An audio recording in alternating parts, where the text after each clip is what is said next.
Welcome back to the channel, fam. It's Gene, aka LS Turbo Integ, and we're going to continue on with this walk-in room slash closet. Here I am removing the staples from the other side of the room. This is just what they use when they staple down that sponge that goes underneath the carpet, and then I'll end up going all the way around the room to remove all the tack strips that holds the carpet down.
Like I mentioned, guys, in the first video, because IKEA doesn't stock everything and they only receive whatever the hub sends to them, so I did select the notification to let me know when my items came into stock.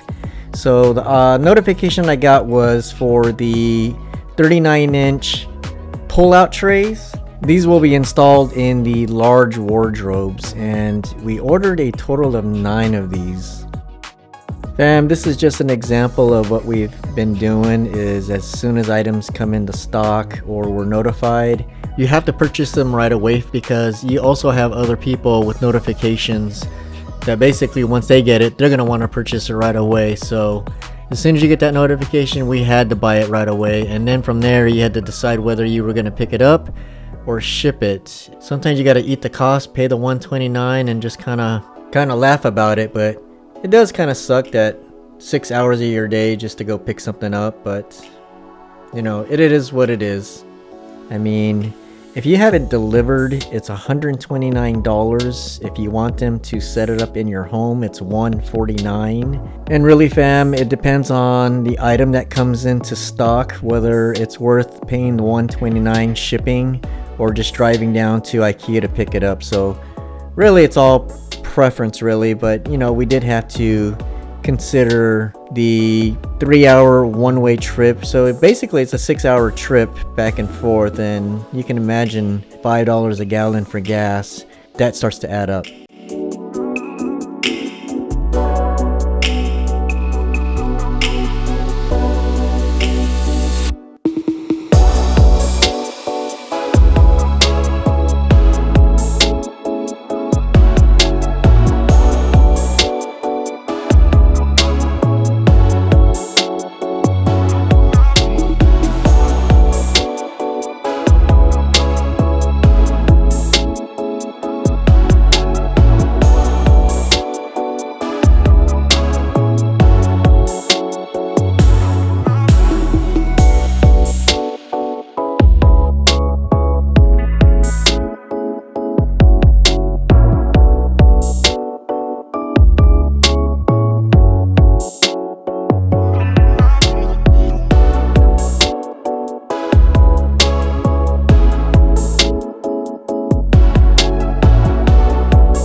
Alright fam, I got all the wardrobes assembled, and what I did next, and I didn't record it, I'm not sure why, I think I was just kind of trying to get things moving along, but I went ahead and painted the walls white. And what saved a lot of time is because these wardrobe closets are pretty big, I didn't have to paint all the walls, so you can see where the white line is compared to the off-white, because those areas will be covered with either crown molding or the wardrobe itself.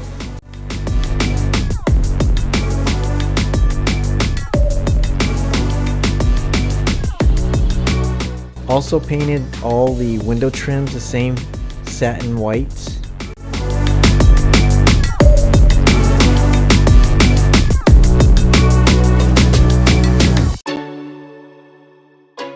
Over here in this corner, everything's all painted white there as well. Also painted all the trim on the storage door. Everything is starting to look pretty good. Here's the entrance area. As you can see, that middle section there will have the 19-inch. I couldn't get that wardrobe to fit at that end there by the window, so we decided to move it there. But everything is now nice and clean, nice bright white. And I did go with the satin finish, that way there's not too much light reflection. As you can see, the sun's coming through and it's not reflecting too much light off the wall.